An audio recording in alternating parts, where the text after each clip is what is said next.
All right, in part two of the Reformation lecture here, we're going to be looking at some more images of Reformation propaganda, the impact of Luther's Reformation, and the problems that it created throughout Europe.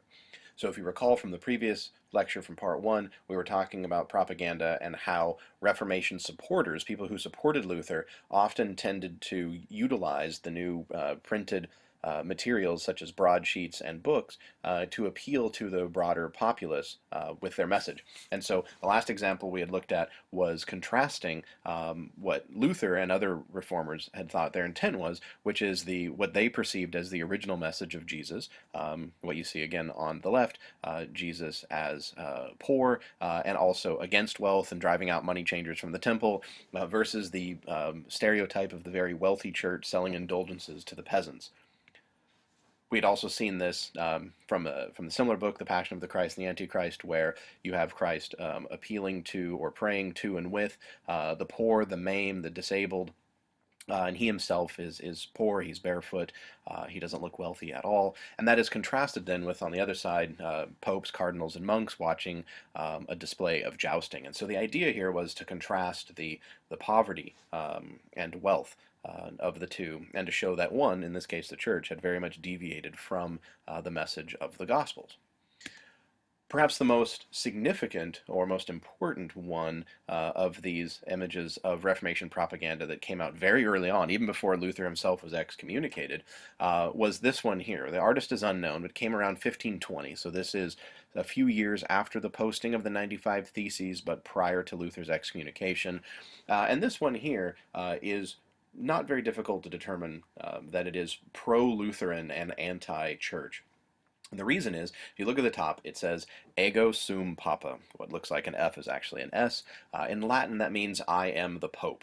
Now, for those in the Middle Ages or late Middle Ages and Reformation period who were illiterate, they didn't need to see that. They could actually just see the trappings of papal robes and hats and shoes and know, okay, this person is supposed to represent the Pope.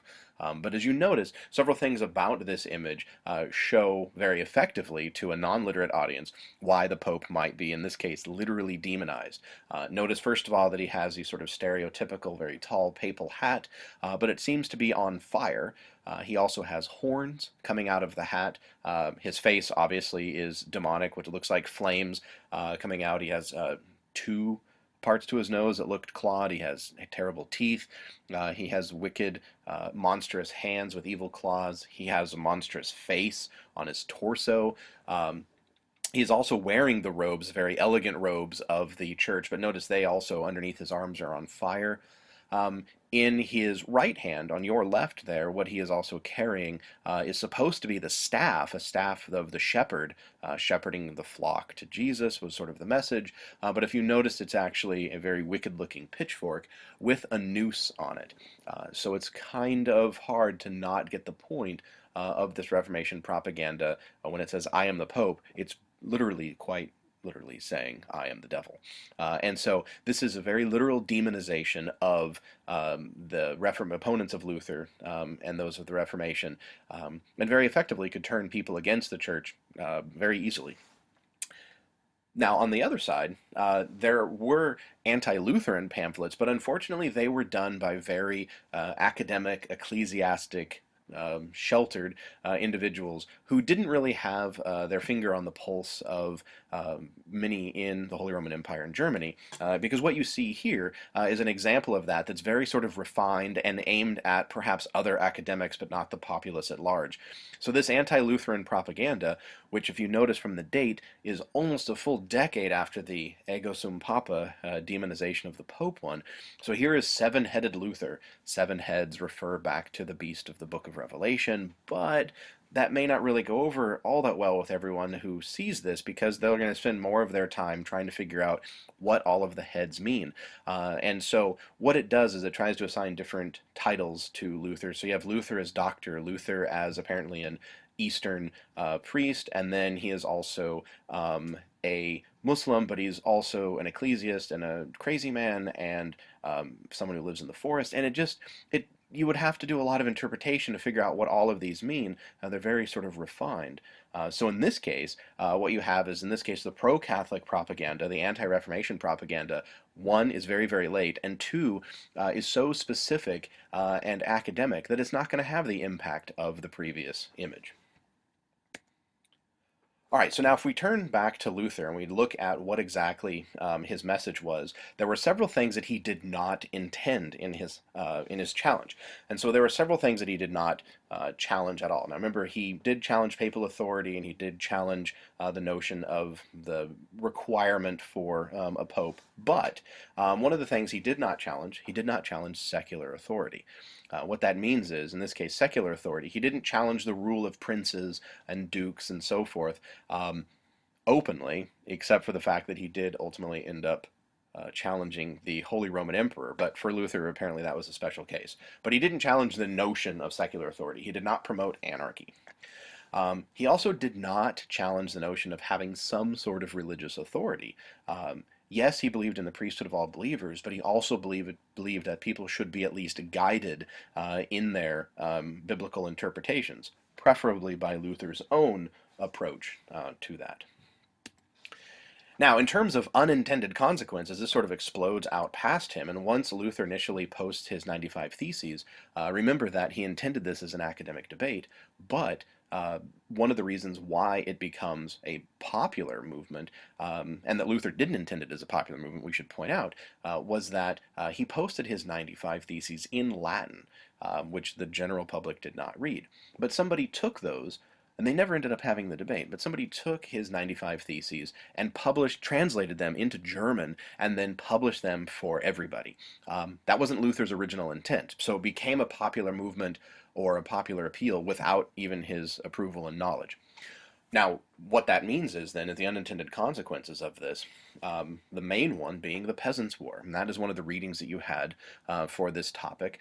You have the 12 Articles of the Peasants, which lay out their not so religious reforms. They base many of them on religious ideas, but as you'll notice, very few of them actually end up being religious in nature. And they use this to gain social and economic concessions, or try to, but using Luther's approach, which is, well, if it's not in the Bible, we shouldn't have to do it. Unfortunately, since Luther was very pro-secular authority and anti-anarchy, he did not support the peasants taking his message and using it for political purposes. That's only for Luther to do, not for anybody else. And so what happens is as you've read in the second document for the Reformation, Luther actually supported the princes against the peasants. The peasants began, as you can kind of see in this top picture here from a movie, the peasants actually revolted and began burning down churches and buildings and so forth, and Luther adamantly opposed that. He said this should be a theological debate, there should be no social implications of it, and he encouraged the princes to kill all of the rebelling peasants. And many of the peasants felt that Luther had sort of abandoned his own message to them, where he said, hey, it's a priesthood of all believers, but only if you believe exactly what Luther tells you. So that was one unintended consequence. And if you look at the map in the bottom corner there, you can see just how far out this spread. So the sort of orange there, this is within the Holy Roman Empire. The orange color is general areas of conflict during this period, and then the purple areas of severe conflict, and then many of the cities themselves erupted into violence over this issue, first of all between what ultimately becomes Catholic and Lutheran, but also between peasant and lords in terms of who has ultimate authority. Again, many of the peasants basing their reasons for revolt on what Luther said, which is, well, we should all be, as Christians, all be free. We being the medieval and early modern peasants. Now, there were other reformers, such as Zwingli and Calvin, many of whom tended to deviate only slightly from Luther's message in terms of their core beliefs. So, for example, a key distinction between Zwingli and Luther, whereas they agreed on most other points, they tended to disagree over the nature of the Eucharist. Now, this is the ceremony where bread and wine are, according to some, are turned into the body and blood of Jesus. But Zwingli, and which is what Luther believed, that it was both bread and body and wine and blood at the same time. Zwingli just simply believed that it was a symbolic representation of the Last Supper, and that nothing sort of magical or spiritual took place. And that's an important distinction. The reason why people differed over those views is that they thought it was critical for believers to have the correct belief, the orthodox belief in what the meaning of this act was, and that they believed that, like many other things, that their salvation hinged on it. So just having a slight difference between one viewpoint and another was enough to create completely different groups within this new Reformation. Another group that sprung up that you can read more about, that I'll only talk about briefly, is John Calvin and his offshoot, which become the Calvinists. One of the main things that Calvin is known for is the doctrine of predestination. He believed that there was a group of individuals called the elect who were pre-selected by God from the beginning of time to be saved, and that there was others who from the beginning of time were selected to be the damned. And his doctrine of predestination was viewed by some as very important and sort of revolutionary, but it also led a lot of others to think that perhaps it might actually damage society, because if the idea was is that people were already saved or damned, it didn't matter what they did in society. It didn't matter whether they broke laws or didn't break laws, whether they were good Christians or bad Christians, because it's already been predetermined. Calvin's response to that was actually quite simple, where he said it's more than likely that those who are saved are doing good things and that those who are damned are doing bad things.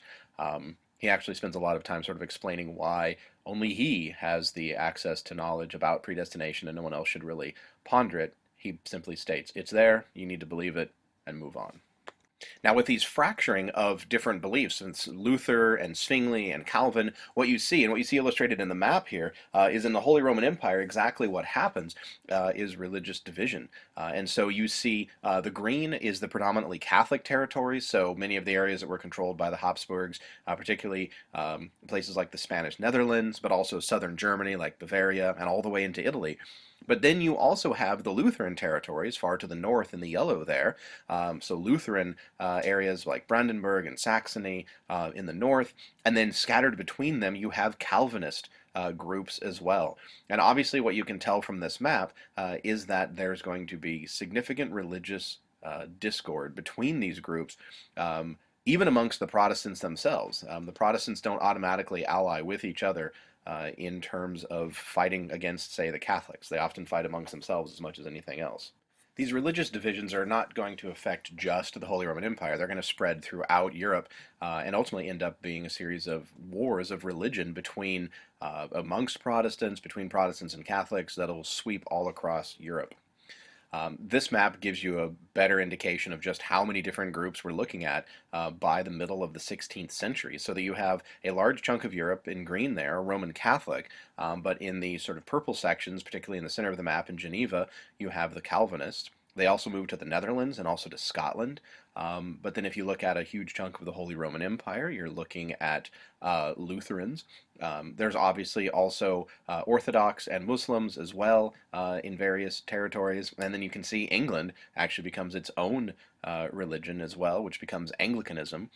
Each one of these groups believes that they are absolutely correct in their understanding of salvation and that all of the others are wrong.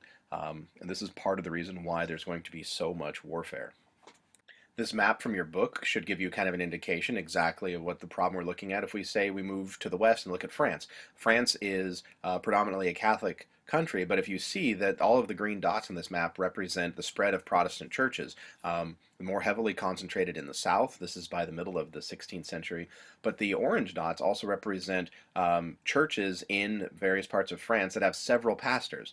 Several pastors means that they must have lots of adherents to them. So these are the Calvinists who come over. They're referred to as the Huguenots. And one of the problems that they face is persecution by the government of France itself, which is staunchly Catholic. So these divisions that you see in France that are also replicated throughout Europe are going to lead to decades and essentially almost 100 years of warfare from the middle of the 16th century up and through the middle of the 17th century, which is what we're going to cover in the last section.